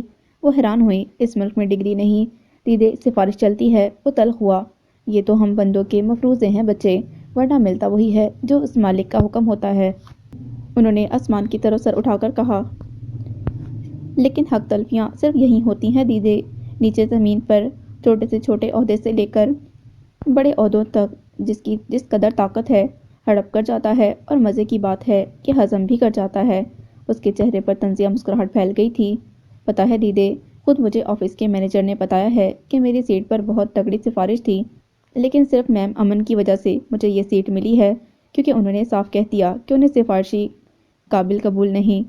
اگر وہ سٹینڈ نہ لیتی تو میں ابھی تک جگہ جگہ دھکے کھا رہا ہوتا۔ جب تک یہ نظام تبدیل نہیں ہوتا، شاویز جیسے قابل لوگوں کو ہمیشہ مایوسی کا شکار رہنا پڑے گا۔ دیدے اس بار خاموش رہیں کیونکہ اس کی بات میں وزن تھا۔ اچھا تم جاؤ، دیر ہو رہی ہے، رات کو جلدی واپس آنے کی کوشش کرنا، ورنہ دل ہولتا رہتا ہے، انہوں نے باریال پر دم کرتے ہوئے اسے ہدایت کی۔ وہ سر ہلاتا مڑ گیا۔ دیدے دروازے تک اس کے پیچھے آئیں، اور کھانا وہیں کھا لینا، شاویز خوش ہو جائے گا۔ ان کی آواز باریال ولی خان کے چہرے پر مسکراہٹ دوڑا گئی۔ وہ دروازہ بند کر چکی تھیں، اس کی ماں تھیں، ایسی پروقار پرخلوص وفا کا پیکر، محبت شعار، جوانی میں ہی بیوگی کی چادر اوڑھ لینے کے باوجود، سخت ترین حالات کا سامنا ہونے کے بعد بھی انہوں نے بہت حوصلے سے بڑی عزت اور شان والی زندگی گزاری تھی، بقول دیدے کہ اس کے باپ نے کافی سارا زیور اور پیسہ ان کے لیے چھوڑا تھا جو ان دنوں کے لیے کافی تھا۔ باری یہ سب جانتا تھا، لیکن پھر بھی انہوں نے یہ سرمایہ محفوظ کر رکھا تھا باریال کے لیے۔ اپنی گزر بسر کے لیے انہوں نے ایک پرائیویٹ اسکول میں جاب کر لی تھی۔ تنخواہ میں ان دونوں کا گزارا بآسانی ہو جاتا۔ سرٹیفکیٹ سے ملنے والا منافع بھی وہ کمیٹیوں میں استعمال کر کے جمع کرتیں اور کچھ رقم جمع ہوتے ہی نئے سرٹیفکیٹ بنوا لیتیں۔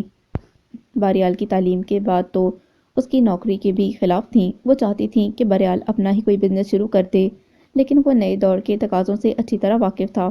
وہ چاہتا تھا پہلے کسی اچھے پروجیکٹ میں کام کر کے تجربہ حاصل کر لے، کاروبار میں اونچ نیچ سمجھ لے، تبھی کہیں اپنا مال انویسٹ کرے۔ وہ نہیں چاہتا تھا کہ جلد بازی یا کم عقلی سے کسی بھی قسم کا نقصان اٹھایا جائے، اور جنت بھی اس بات پر متفق بھی ہو گئی تھیں۔ جاب اچھی تھی، سیلری پیکج بھی اچھا تھا، لیکن اس جاب میں سب سے بڑی خوشی باریال کو یہ تھی کہ اسے آفس اور سائٹ دونوں جگہ کام سنبھالنے کا موقع ملا تھا۔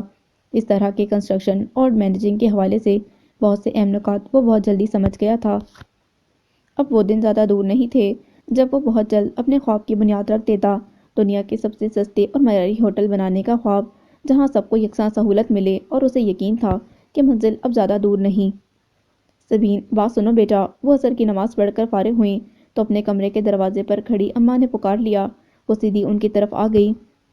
جی اماں، ادھر آؤ، میری بات سنو۔ ان کو ہاتھ سے پکڑ کر وہ اندر لے آئیں۔ بیٹھو ادھر۔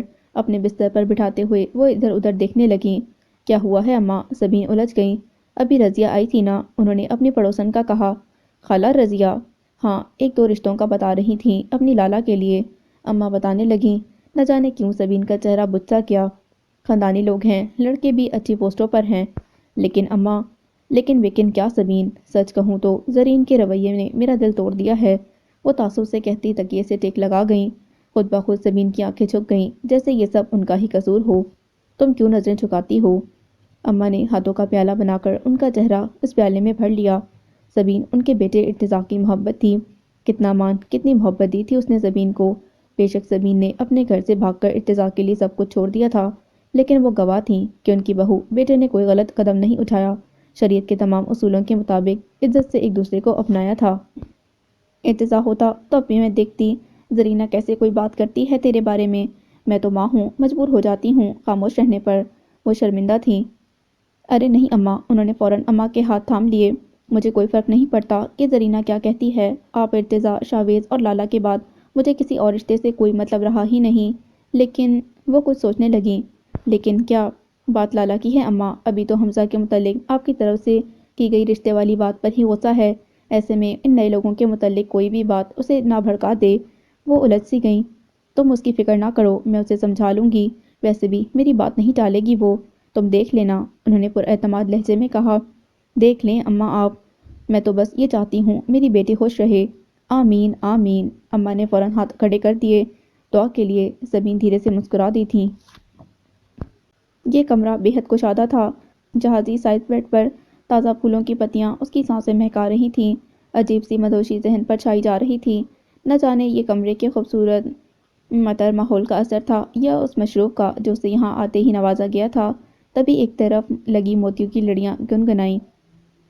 اس نے چونک کر سامنے دیکھا۔ وہی اپسرا تھی، لیکن اس وقت وہ سلکے پھسلتے ریشمی لباس میں ملبوس تھی جو مکمل طور پر سادہ تھا۔ چہرہ میک اپ سے عاری تھا۔ وہ دھیرے دھیرے چلتی اس کے قریب آ کر بستر پر بیٹھ گئی۔ ضیاء کی نگاہیں اس کی کشادہ پیشانی سے ہوتی اس کے انامی لبوں پر آ ٹھہریں۔ کیا نام ہے تمہارا؟ اس کے لبوں کو تکتے اس نے سوال کیا۔ زمزمہ۔ ننا سا گلابی دہانہ ذرا سا واہ ہوا اور انابی لب دوبارہ سے ایک دوسرے سے جڑ گئے۔ کہاں کی ہو؟ اس کی خوبصورت کالی آنکھوں میں حیرت جاگی، لیکن ضیاء کی آنکھیں ابھی تک اس کے لبوں پر جمی تھیں۔ ایسے ہی لب اس نے کہیں دیکھے تھے، لیکن کہاں، اسے یاد نہیں آ رہا تھا۔ یہاں سے دور ایک گاؤں ہے، وہاں سے آئی ہوں، اس نے گاؤں کا نام بتا کر جواب دیا۔ وہ لمبے بالوں کی ایک لٹ نکال کر اسے انگلی میں لپیٹنے لگی۔ باپ نے بیچا؟ ضیاء کی آواز میں تعصب ابھرا۔ وہ چونکی، پھر اس کی آنکھوں میں خفگی تر آئی۔ باپ بھی کبھی بیچ سکتا ہے، اس دنیا میں کچھ بھی ہو سکتا ہے۔ وہ مسکرایا اور بیک گراؤنڈ سے ٹیک لگائی۔ مثلاً جیسے تم یہاں آ گئی ہو، ورنہ تم نے کبھی سوچا ہوگا بھلا؟ اس کے لبوں پر مسکراہٹ تھی۔ اس بار زمزمہ خاموش رہی، اور جیسے میں ضیاء علی خان صرف ایک رات کے تعلق کے لیے اتنے پیسے اڑا کر تمہارے پاس بیٹھا ہوں۔ دونوں ہاتھ سر کے پیچھے رکھتے ہوئے وہ شرارت سے بولا، نہ جانے کیوں سر چکرانے لگا تھا۔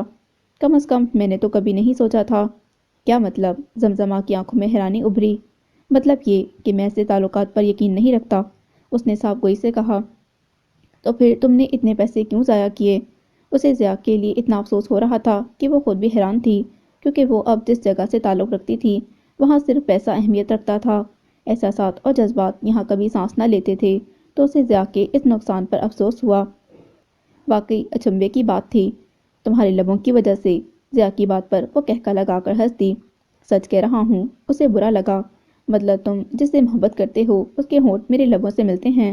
محبت؟ وہ چونک کر سیدھا ہوا۔ ہاں، اتنی تڑپ سے تو یہی ظاہر ہے۔ زمزمہ نے کندھے اچکائے۔ نہیں، ضیاء نے نفی میں سر ہلایا۔ ایسی کوئی بات نہیں، بلکہ میں تو یاد بھی نہیں کر پا رہا کہ میں نے ایسے لب کہاں دیکھے ہیں۔ تم پاگل ہو۔ زمزمہ کو وہ پاگل ہی لگا۔ شاید اس کی آنکھیں سرخ ہو رہی تھیں، لہجہ بھی لڑکھڑانے لگا تھا۔ اگر ایسی جگہ پر نہیں آتے تو ڈرنک بھی نہ کرتے۔ وہ کمرے میں رکھے فریج سے اس کے لیے لیمن جوس نکالتے ہوئے بات بدل گئی۔ مجھے یقین تھا کہ مجھے نشہ نہیں دے پائے گی۔ وہ پھر سے ٹیک لگا گیا۔ زمزمہ نے گلاس اس کی طرف بڑھایا۔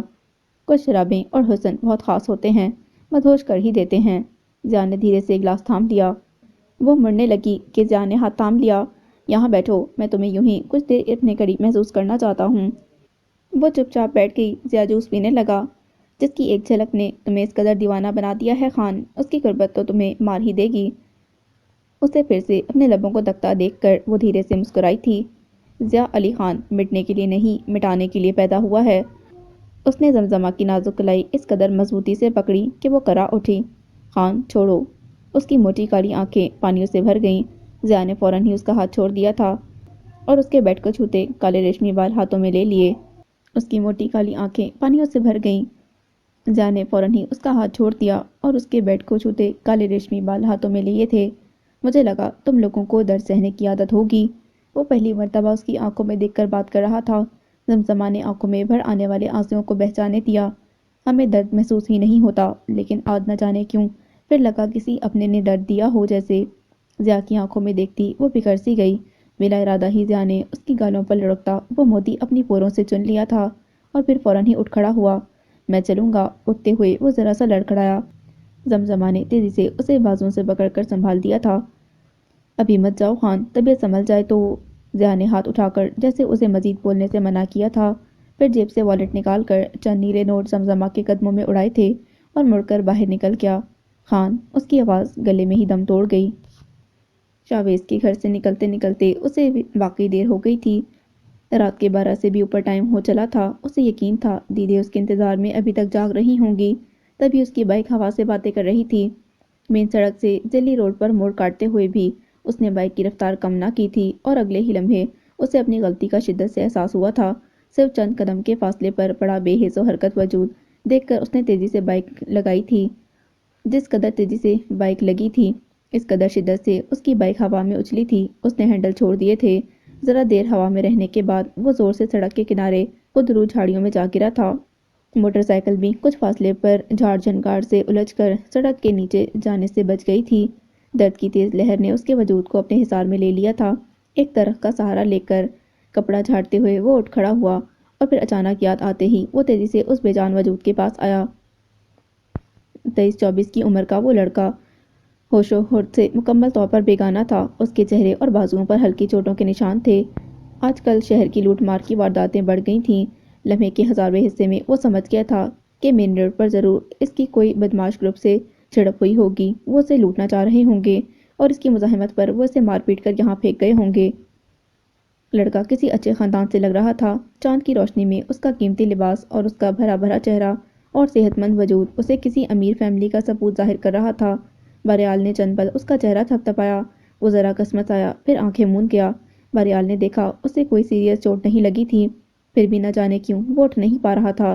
بہرحال نے اسے ذرا سا سائڈ پر کیا، پھر اپنی بائک کھڑی کی اور سڑک سے ذرا نیچے کنارے پر بنی چھوٹی سی نالی جو شاید قریبی کھیتوں میں پانی پہنچانے کے کام آتی تھی، میں سے پانی ہاتھ میں لے کر مٹھی میں بھر کر اس نوجوان کے چہرے پر ڈالا۔ ذرا سی کوشش کے بعد لڑکے نے آنکھیں کھول دی تھیں۔ اس کی آنکھیں سرخ ہو رہی تھیں۔ امیر طبقے کی بگڑی ہوئی اولاد۔ ایک پل میں بریال کی سوچ اس کے متعلق بدل چکی تھی۔ اگر تمہارا گھر یہیں قریب ہے تو میں تمہیں چھوڑ سکتا ہوں وہاں تک۔ اس کے لہجے میں اب متوقع نرمی مفقود تھی۔ یہاں قریب ہی فارم ہاؤس ہے میرا، اس نے لڑکھڑاتے لہجے میں جواب دیا۔ اتنی زیادہ پی رکھی تھی تو گھر سے باہر نہ نکلتے۔ وہ اٹھنے کی کوشش کرتے ہوئے جھوٹ بول گیا۔ کیوں؟ خود بھی نہیں جانتا تھا۔ حیرت ہے، حالت تو انہی جیسی ہی ہے۔ بریال اس کی مدد کرنے لگا۔ ٹیکسی سے آ رہا تھا، نہ جانے انہوں نے کیا کھلا دیا، لگتا ہے سب لوٹ کر لے گئے۔ اب وہ اپنے جینس کی پاکٹیں ٹٹول رہا تھا۔ حسب توقع سب جیبیں خالی تھیں۔ چلو تمہیں فارم ہاؤس تک چھوڑ دوں، بریال بائک پر بیٹھتے ہوئے بولا۔ شکریہ، وہ بے جھجک اس کے پیچھے بیٹھ گیا۔ بائک درست حالت میں تھی، بس کئی جگہوں پر رگڑ کھائی تھی۔ ویسے تمہاری قسمت اچھی تھی، ورنہ میں یہ شارٹ کٹ کبھی نہیں لیتا، ہمیشہ مین روڈ سے جاتا ہوں۔ بائک سٹارٹ کرتے ہوئے بریال مسکرایا۔ قسمت تو آج خراب تھی میری، ورنہ میں بھی کبھی اس طرح ٹیکسیوں میں سفر نہیں کرتا۔ اس کے سر میں شدید درد ہو رہا تھا۔ اس نے سر بریال کے کندھے پر رکھ دیا۔ خیال سے بیٹھو، اب نیچے گر گئے تو میں نہیں سنبھال پاؤں گا۔ بریال کندھے پر اس کے سر کا بوجھ محسوس کرتے ہوئے دوستانہ لہجے میں بولا۔ بس یہ لیفٹ والی پکی سڑک۔ مین روڈ سے کافی آگے جا کر اس نے بریال کو مخاطب کیا تھا۔ اس نے بائک موڑ دی۔ آج رات یہاں رک جاؤ، اس طرف راستہ ویسے بھی سنسان ہے، کہیں تمہیں کوئی نقصان نہ پہنچا دے۔ بڑی پھاٹک کے سامنے بائک رکتے ہی اس نے اتر کر بریال کو آفر کی تھی۔ نہیں، میری ماں انتظار کر رہی ہوگی، مسکرا کر کہتے اس نے بائک واپس موڑ لی۔ نہ کوئی تعارف ہوا، نہ کوئی اہم بات، پھر بھی نہ جانے کیوں وہ شخص ضیاء علی خان کو بے حد اپنا سا لگا۔ وہ دیر تک اس کی بائک کی گرد کو تکتا رہا تھا۔ ہمیشہ جس بات سے ان کو ڈر لگتا تھا وہی ہو جاتی تھی۔ آج بھی بالکل ویسا ہوا تھا جیسا ہونے کا ان کو ڈر تھا۔ دادی نے لالا کے رشتے کے لیے جس فیملی کو مدعو کیا تھا، ان میں سے ایک عورت ان کے پرانے گھر کی ہمسائی نکلی، اور سب کے سامنے اس نے سبین اور ارتضیٰ کی ڈرامائی شادی کے متعلق سب کچھ بیان کر دیا۔ ان کی ذومعنی باتیں سن کر دادی انہیں خود ہی منع کر کے جانے کا کہنے والی تھیں، لیکن کیا کیجیے کرموں کا کہ اسی وقت لالا بھی اس دن جلدی چھٹی لے کر گھر آ گئی، اور بالکل اتفاقیہ طور پر نہ صرف گھر آئے مہمانوں کی زیارت ہو گئی، بلکہ دادی اور ان کے کڑوے کسیلے جملوں کا تبادلہ بھی۔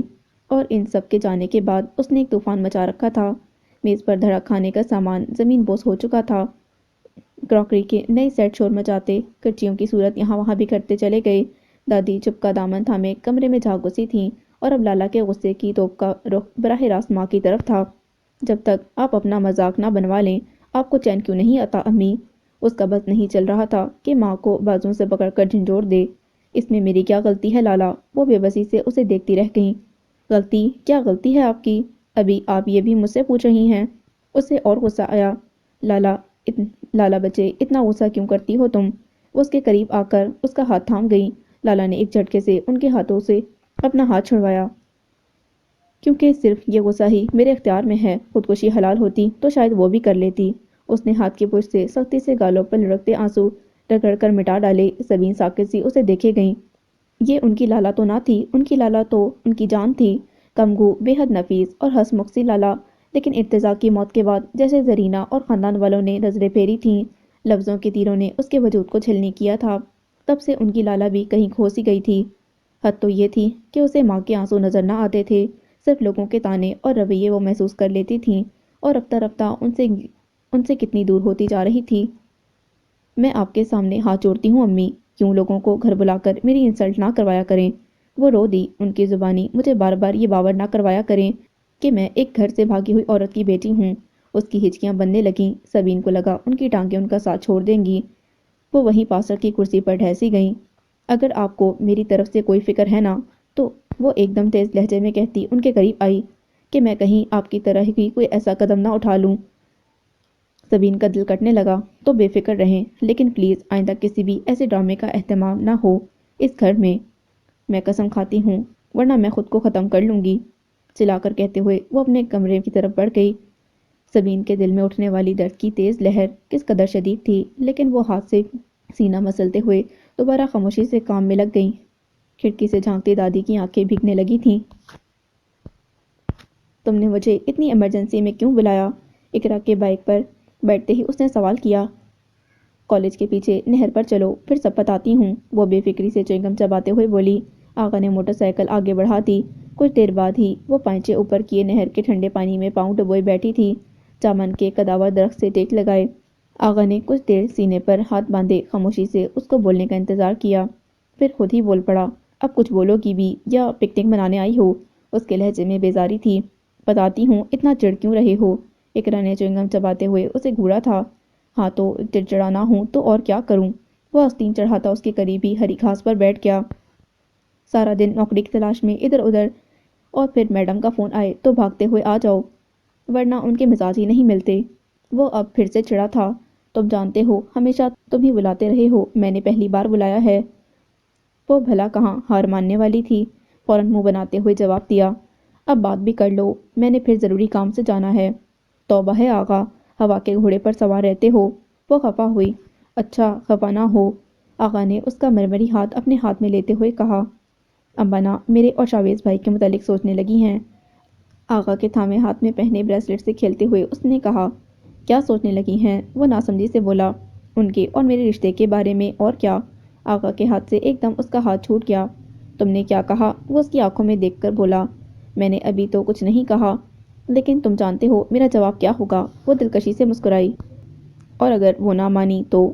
اس کا دل نہ جانے کیوں دھڑک اٹھا تھا۔ تو تم جانتے ہو میں نے صرف 2 کام کرنے ہیں۔ وہ کیا؟ اس نے پوچھا۔ یا تیرے ساتھ بھاگ جاؤں گی، یا… وہ اس کی طرف دیکھنے لگی۔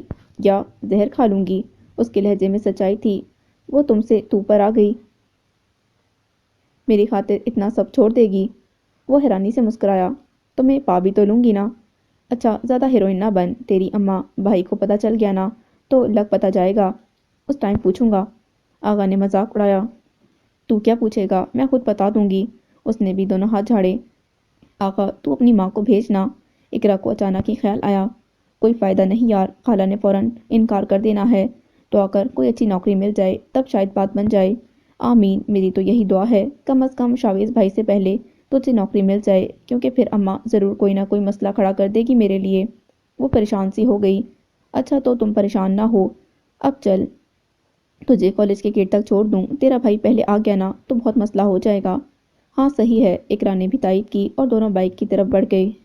میں سوچ رہی تھی تمہیں اب آفس کی طرف سے گاڑی مل جانی چاہیے۔ وہ سائٹ سے آفس واپس آئے تو اسے اپنی بائک کی طرف جاتا دیکھ کر اس نے کہا۔ میرے خیال میں تو ابھی بائک ہی صحیح ہے۔ وہ مسکرایا۔ ہاں لیکن پھر بھی سائٹ وغیرہ پر جانے کے لیے کافی مسئلہ ہو جاتا ہے نا، آفس کی اتنی گاڑیاں ہیں، کہیں بھی کام پر جانے کے لیے ہر وقت تیار ہوتی ہیں، ایسا بھی کوئی ایشو نہیں۔ سفید شرٹ اور بلیک پینٹ میں اس کی ملائی سی رنگت کچھ مزید نکھر گئی تھی۔ اگر کوئی شخصیت سحر کر سکتی ہے، پہلی ہی نظر میں ختم کر سکتی ہے، تو وہ واقعی بریال ولی خان کی شخصیت ہے۔ بریال کی طرف دیکھتے ہوئے امن نے خود سے دل میں اعتراف کیا تھا۔ میرے خیال میں مجھے چلنا چاہیے۔ اس کی طویل خاموشی پر وہ ذرا سا اونچی آواز میں بولا۔ امن چونک گئی۔ میں پھر بابا سے بات کرتی ہوں۔ امن کے کہنے پر وہ نفی میں سر ہلا گیا۔ میں نے کہا نا ضرورت نہیں ہے۔ اچھا ہے نا، گاڑی ہوگی تو کبھی کبھی مجھے ڈراپ بھی کر دو گے؟ وہ مسکراتے ہوئے بولی۔ یو کین ڈرائیو، پھر بھی کبھی کبھی دل کرتا ہے کوئی ایسا دوست بھی ہونا جو ڈرائیو کر سکے اور ہم مزے سے گانے سنیں۔ اس کی بات پر بھریال نے کہکا لگایا۔ یہ کام تو پھر میری بائک بھی کر سکتی ہے، گاڑی کی کیا ضرورت ہے؟ اس نے آفر کی۔ مطلب تم آج اپنی بائک پر مجھے گھر چھوڑنے کے لیے تیار ہو؟ وہ اچھلی۔ بالکل، وہ بائک پر بیٹھتے ہوئے بولا۔ لیکن آہستہ چلاؤ گے؟ وہ بے حد خوش ہوئی۔ وعدہ۔ امن اس کے پیچھے بیٹھ گئی۔ اس نے ایک ہاتھ بریال کے کندھے پر رکھ دیا۔ چلیں؟ بریال نے پوچھا۔ یس، اس نے سرگوشی سے جواب دیا۔ اور اس دن امن کو احساس ہوا تھا کہ ہواؤں میں اڑنا دراصل کسے کہتے ہیں۔ وہ بے حد خوش تھی، بے انتہا خوش۔ خان، آج ساتھ والے قبیلے کے لوگوں کے کچھ ڈنگر یعنی جانور ہمارے کھیتوں میں آ گھسے تھے۔ بیت کی چھڑی گھماتے سہراب علی خان کے ہاتھ ایک دم سے رک گئے تھے۔